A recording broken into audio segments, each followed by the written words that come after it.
Hey guys, and welcome back to IEB's Ghoul special. That's right, I'm pronouncing it like Ghoul, so I don't know, sue me. That's right, we're trying it again this year. It kind of petered out after two last year, so I hope to hopefully get it right this year. So here is the plan that I hope to follow this year. I hope to introduce you guys with a longer review of a horror movie, have some subsequent shorter reviews, and then every Sunday we'd have a longer review after that. So without further ado, here we go. First movie we're going to talk about is Nosferatu. Now, this is a film. This isn't like your normal typical horror movie or whatever. This is a film right here.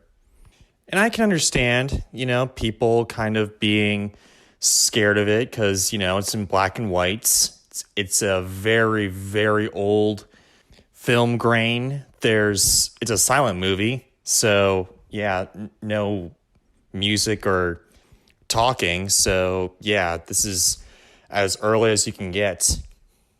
Also, there's not a whole lot of special effects. Most of the makeup looks kind of crude compared to today. It's kind of a very, very early movie, but it is truly one of the greatest movies ever made. And especially one of the greatest horror movies ever made. Why is that, you may ask? Well, that's because this is the first ever Dracula movie. But, you may be asking me in the comments below, it's called Nosferatu. It's not called Dracula. In fact, they never called this guy Dracula to begin with. How can this be the first Dracula movie? Well, I'll tell you. You see, originally the director was supposed to make a Dracula movie, and he wanted to make a Dracula movie, so he made a Dracula movie. But in order to avoid copyright infringement and all the other stuff, lawsuits from the original creator's estates, he changed up the names and gave it a full new name called Nosferatu. However, once the estates of the original creator found out that this movie was being shown in theaters, a couple theaters, not like, today, they decided to burn the film. They had a court order to burn all copies of the film worldwide. So they did. Fortunately, though, the film survived.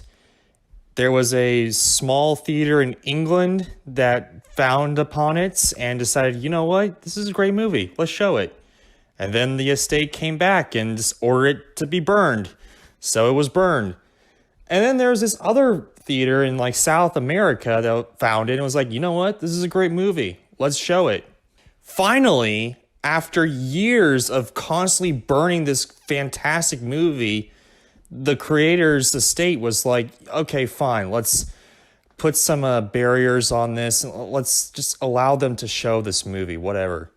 So yes, there are fantastic barriers of this movie in place, but it's allowed on YouTube so you can watch it.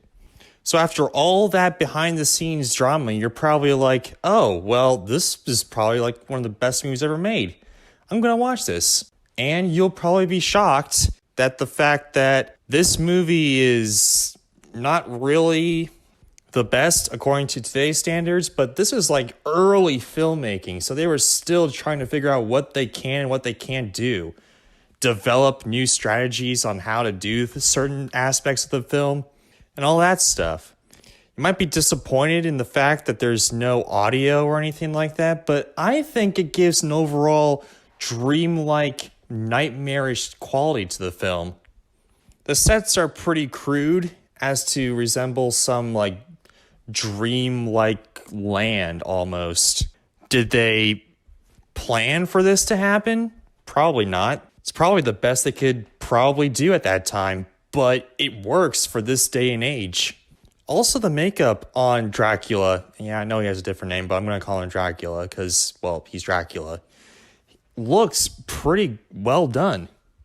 In my opinion, he kind of has this goopy, kind of rotting aspects of his face to the point where he's old. You don't know how old he is, But you can see that this monster has seen pretty much the entirety of humanity's existence almost. Not only that, but for the time, some special effects are really, really well done. Like, for instance, Nosferatu's shadow. This, I can imagine, took a lot of hard work because not only did they have no CGI at the time, but they really didn't know exactly how to do this scene. So they pretty much had to invent how to do this special effect. Was that a joke? Are you making jokes now? And it's really, really well done. Also, the symbolic imagery of this movie is dripping and awesome. And I kind of overlooked most of the plot because I want most people to experience this for themselves because this is a really great movie. I mean, is it cookie cutter plot from today's standards? Yes, but for the time, they pretty much invented this from the ground up while eventually taking some aspects from Dracula and putting it into this movie. You know, it's perfectly fine. You know, it's fine. It's fine. It's fine. This movie, although really fascinating at the time, isn't technically perfect. Like, for instance, everyone's scared throughout the town because they think werewolves are happening around that town. I mean, yeah, there's definitely monsters in the town, but why would you, think werewolves were part of this? And if everyone's scared, why don't they just, revolt against this guy? I mean, yeah, it's a different time, and I know that, but, I mean, come on, it's one guy. And although he's technically a monster, he's still, one guy. And I don't necessarily disdain that to the overall filmmakers, because at that time, in 1922, when this movie was made, they really didn't have a whole lot of prior stuff to really, develop their story a whole lot. They were pretty much making this from the ground up, and I really have admiration for it, which is why I'm going to give this movie a beyond awesome. This movie is really, really well done, especially for that time. Especially since movies have been around since, for 15 years. This movie really captured and done a whole lot of new and interesting things that we contribute to today, and gave us the admiration for new vampires and Dracula into our modern culture.